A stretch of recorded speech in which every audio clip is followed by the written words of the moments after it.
പുറപ്പാട് പുസ്തകം 1-ാം അധ്യായം 1 മുതൽ 14 വരെയുള്ള തിരുവചനങ്ങൾ.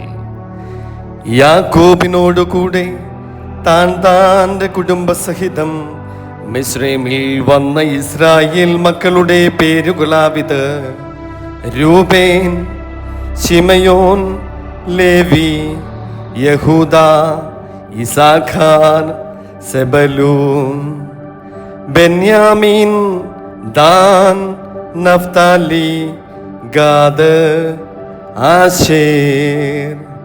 യാക്കോബിന്റെ കടിം പ്രദേശത്തു നിന്ന് ഉത്ഭവിച്ച ദേഹികളെല്ലാവരും കൂടെ 70 പേരായിരുന്നു. യോസേഫോ മുൻപേ തന്നെ മിസ്രൈമിലായിരുന്നു. യോസേഫും സഹോദരന്മാരെല്ലാവരും ആ തലമുറയൊക്കെയും മരിച്ചു. ഇസ്രായേൽ മക്കൾ സന്താന സമ്പന്നരായി അത്യന്തം വർദ്ധിച്ച് പെരുകി ബലപ്പെട്ടു. ദേശം അവരെ കൊണ്ടു നിറഞ്ഞു.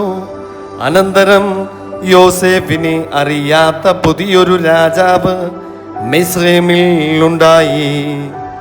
അവൻ തൻ്റെ ജനത്തോട്, ഇസ്രായേൽ ജനം നമ്മളെക്കാൾ ബാഹുല്യവും ശക്തിയുമുള്ളവരാകുന്നു.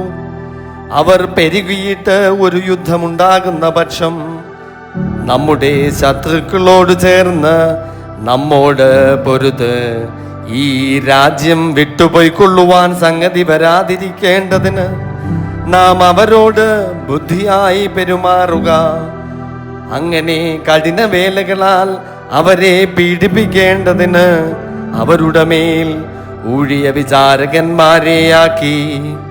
അവർ പീഥോം, റംസേസ് എന്ന സംഭാര നഗരങ്ങളെ ഫറവോന് പണിതു.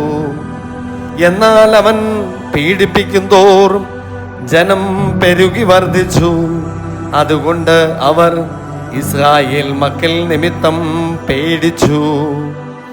മിസ്രൈമ്യർ ഇസ്രായേൽ മക്കളെ കൊണ്ട് കഠിനവേല ചെയ്യിച്ചു.